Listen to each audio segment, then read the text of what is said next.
किसान भाई नमस्कार, मैं पुनीत सिसोदिया। किसान भाई आज के इस वीडियो में हम बात करने वाले हैं बायर कंपनी के मोमेंटो एनर्जी इंसेक्टिसाइड के बारे में। देखिए ये जो इंसेक्टिसाइड है हमारी फसलों पर जितने भी सकिंग पेस्ट हैं यानी कि रस चूसने वाले कीट हैं उनको बहुत अच्छे तरीके से कंट्रोल करता है, क्योंकि ये जो भी हमारी फसलों पर जो सकिंग पेस्ट हैं वो कहीं भी छिपे हों उनको ढूंढकर मारने में बेहद ही कारगर है। तो आज की इस वीडियो में हम इसके काम करने के तरीके के बारे में समझेंगे, इसके अंदर कौन सा टेक्निकल होता है, कौन कौन सी फसलों पर कौन कौन से कीटों के खिलाफ हम इसका स्प्रे कर सकते हैं, इसकी हमें डोज क्या रखनी चाहिए, इसका रेनफास्टनेस रेट क्या है, रेसिडुअल एक्टिविटी क्या है। उसके साथ साथ हम समझेंगे कि मोमेंटो एनर्जी इंसेक्टिसाइड का यदि आप स्प्रे अपनी फसलों पर करते हैं तो आपको कौन कौन सी सावधानी रखनी चाहिए, ये जानना भी आपके लिए बेहद ही जरूरी है। और हम इसकी कंपेटिबिलिटी के बारे में समझेंगे कि अदर कौन से फंजीसाइड इंसेक्टिसाइड के साथ मिलाकर हम इसका स्प्रे अपनी फसलों पर ले सकते हैं। तो इसके बारे में कंप्लीट इन्फॉर्मेशन लेंगे।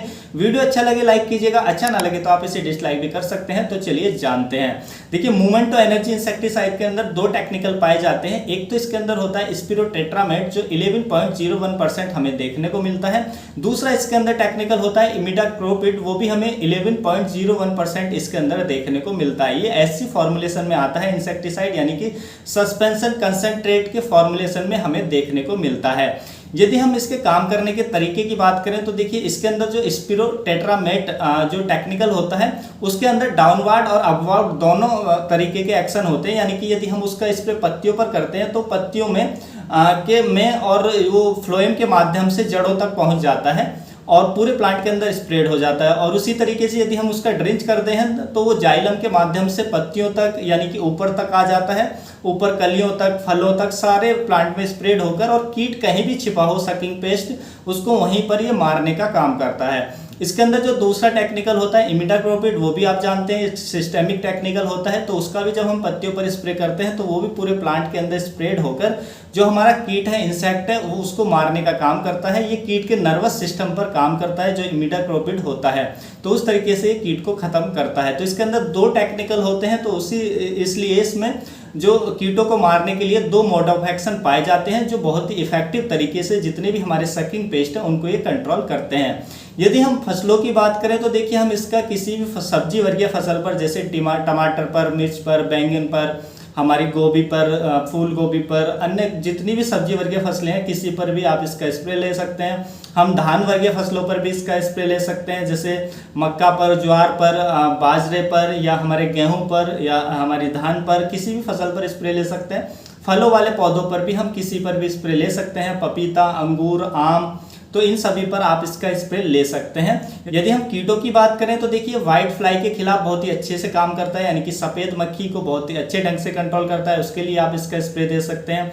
उसके बाद ये रेड माइट की समस्या आपकी फसलों में है तो लाल मकड़ी जिसको हम कहते हैं तो उसको भी बहुत ही अच्छे ढंग से कंट्रोल करता है, यानी कि ये एक्रीसाइड का भी काम करता है। उसके बाद देखिए ये हमारी फसलों पर जो थ्रिप्स हैं, थ्रिप्स को भी बहुत अच्छे से कंट्रोल करता है, एफिड्स को भी कंट्रोल करता है, एफिड्स के लिए भी आप इसका स्प्रे दे सकते हैं। मिली बग कीट जो है उसको भी बहुत अच्छे से कंट्रोल करता है। उसके साथ साथ जैसिड्स को भी ये बहुत अच्छे से कंट्रोल करता है। तो इन सभी सकिंग पेस्ट के लिए आप इसका स्प्रे दे सकते हैं। सभी सकिंग पेस्ट को बहुत ही इफेक्टिव तरीके से कंट्रोल करता है। तो इसको उसी तरीके से डिजाइन किया गया है कि जो सकिंग पेस्ट है वो कहीं भी छिपे हों ये उनको वहीं पर टारगेट करके और ख़त्म करने का काम करता है, जो मोमेंटो एनर्जी इंसेक्टिसाइड होता है।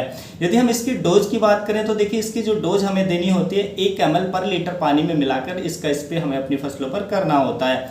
यदि हम इसकी रेसिडुअल एक्टिविटी की बात करें तो देखिए स्प्रे के बाद इसका असर हमारी फसलों पर लगभग 10 दिनों तक देखने को मिलता है, यानी कि जो एक बार स्प्रे करने पर 10 दिनों तक ये हमारी फसलों पर काम करता है। देखिए जब भी आप मोमेंटो एनर्जी इंसेक्टिसाइड का स्प्रे अपनी फसलों पर करें तो आपको एक सावधानी रखनी है कि इसका उपयोग आपको कभी भी फ्लावरिंग स्टेज में नहीं करना है। फ्लावरिंग स्टेज में इसके उपयोग से आपको बचना है। यदि हम इसकी कीमत की बात करें तो देखिए इसकी जो हमें 250 ml की पैकिंग की जो कीमत है वो लगभग 700 से लेके 750 रुपये की रेंज में मिल जाती है। यदि हम इसकी कंपेटिबिलिटी की बात करें कि अदर कौन से फंजीसाइड या इंसेक्टिसाइड के साथ मिलाकर आप इसका स्प्रे कर सकते हैं, मान लीजिए आपकी फसलों में चबाने वाले कीटों का भी अटैक है, जैसे कि आपकी फसलों में फल छेदक का अटैक है, तना छेदक का अटैक है, या किसी इल्ली का अटैक है, तो आप इसको लार्विन जो आता है बायर कंपनी का, तो उसके साथ जो मोमेंटो है उन दोनों को मिक्स करके, मोमेंटो लार्विन को दोनों को मिक्स करके आप स्प्रे अपनी फसलों पर कर सकते हैं। तो ये लार्विन के साथ कंपेटेबल है, तो ये दोनों कीटों को कंट्रोल करता है, चाहे सकिंग पेस्ट हो या चबाने वाले कीट हों। उसके बाद मान लीजिए आपकी फसलों पर किसी फंगस जनित रोग का भी अटैक है और उसके साथ साथ जो चूसने वाले कीट यानी कि सकिंग पेस्ट है उनका भी अटैक है, तो आप मोमेंटो को जो हमारा बायर कंपनी का आता है एंट्राकॉल के साथ मिक्स करके स्प्रे कर सकते हैं। तो एंट्राकॉल के साथ ये कंपेटेबल है। दूसरा, मान लीजिए आपकी फसलों पर किसी बैक्टीरिया जनित रोग का अटैक है तो आप इसको कॉपर हाइड्रोक्साइड के साथ भी मिक्स करके स्प्रे कर सकते हैं। इन सब के साथ ये कंपेटेबल है, तो आप इन सब के साथ इसको मिक्स करके स्प्रे देना चाहते हैं तो दे सकते हैं। तो किसान भाइयों, यही थी आज की जानकारी मोमेंटो एनर्जी इंसेक्टिसाइड के बारे में। जानकारी अच्छी लगी वीडियो को लाइक कीजिएगा, अन्य फार्मर के साथ इसको शेयर जरूर कीजिएगा ताकि उन तक भी जानकारी पहुंच सके। मिलता हूं आपको नेक्स्ट वीडियो में नई जानकारी के साथ, तब तक के लिए आप अपना ख्याल रखिएगा। धन्यवाद।